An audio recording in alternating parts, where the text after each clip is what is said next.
Sticking to his aggressive trade policies, U.S. President Donald Trump on Tuesday vowed to impose tariffs on the European Union.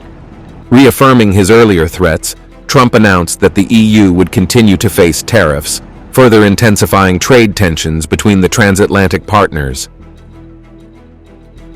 One thing I do feel, the European Union should be paying a lot more than they're paying, because under Biden, I mean, we're in there for $200 billion more. Now, it affects them more than it affects us. We have an ocean in between, right? Little thing called an ocean. The European Union should equalize. We're in there for $200 billion more than the European Union. I mean, what are we, stupid? I guess the answer is yes, because they must think so. But the European Union takes advantage of us tremendously on trade, and they now take advantage of, and always have. Trump reiterated his latest tariff threats during remarks to reporters at the White House, just a day after taking office. He emphasized that the EU, along with other countries, has troubling trade surpluses with the United States. Other countries are big abusers also. You know, it's not just China. China's an abuser, but the European Union is very, very bad to us. They treat us very, very badly. They don't take our cars. They don't take our cars at all. They don't take our farm products, essentially. They don't take very much. We have a $350 billion deficit with the European Union. They treat us very, very badly. So they're going to be in for tariffs. You're going to get back. It's the only way you're going to get fairness. You can't get fairness unless you do that. But the European Union's treated us very badly. As President Trump escalates his threats to undermine the transatlantic military alliance and impose tariffs, the European Union finds itself under mounting pressure. We want more cooperation with all who are open for it. And this, of course, includes our closest partners. I think, of course, of the United States of America. No other economies in the world are as integrated as we are. European companies employ in the United States 3.5 million Americans.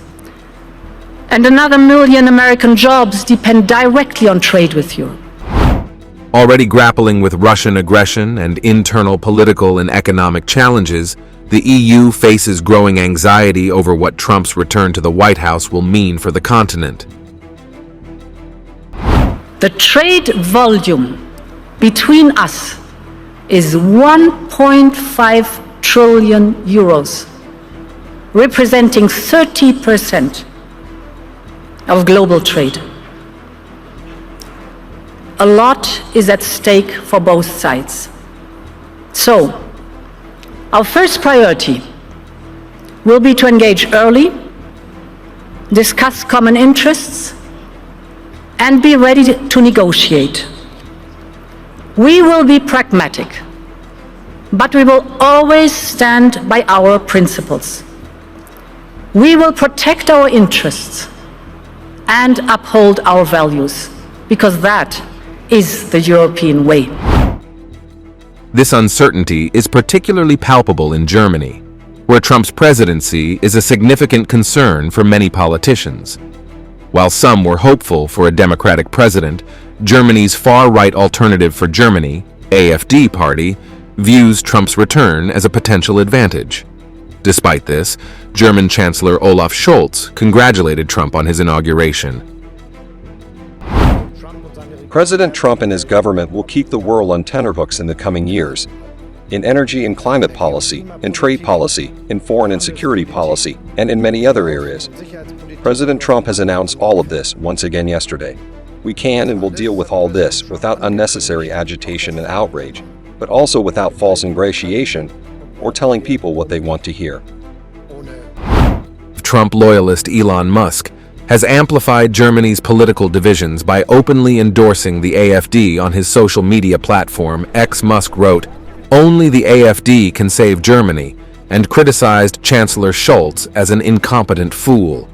Musk furthered his support by hosting a live chat with AfD frontwoman Alice Weidel, deepening Germany's political divide. the American people are demanding change. They're being very clear. And my recommendation for the people in Germany is to do the same. If you are unhappy with the situation, you must vote for change. And that is why I'm really strongly recommending that people vote for AfD. That's my strong recommendation, and I think this is simply the sensible move. And I think Alice Beadle's a very reasonable person, and hopefully people can tell just from this conversation, like nothing outrageous is being proposed, just common sense. In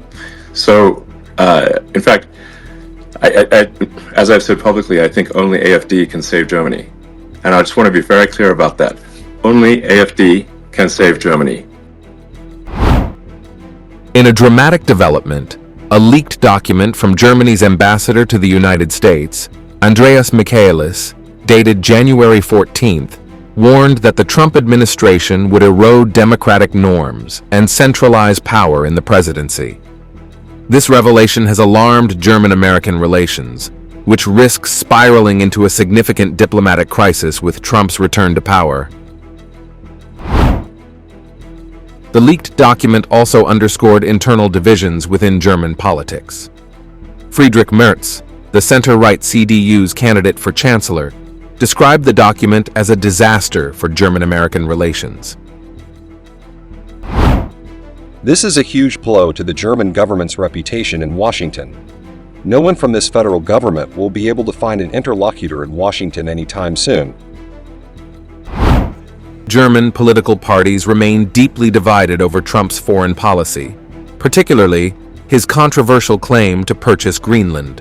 While Chancellor Schultz has sharply criticized the claim, Friedrich Merz of the CDU has shown a willingness to engage with Trump's views, further highlighting Germany's political splits. The fact that borders must not be touched applies universally. You can't leave a small country like Denmark all alone, and said, I hope nobody is looking at us. And I believe that this is something that will be with us for some time to come, that we are clear on the issue. As Germany's general elections approach, a recent opinion poll from Politico's poll of polls shows Friedrich Merz's conservative alliance leading with 31% support, positioning them strongly to form Germany's next coalition government. Meanwhile, the far-right AfD follows with 21% support, indicating a significant shift in Germany's political landscape. With Trump's return to the White House and German elections just a month away, Germany stands at a crossroads. Leading German politicians express deep concerns over Trump's second presidency, with sharp divisions on how to handle relations with the U.S. As Germany navigates these internal and external challenges, the future of its relationship with the U.S. remains uncertain.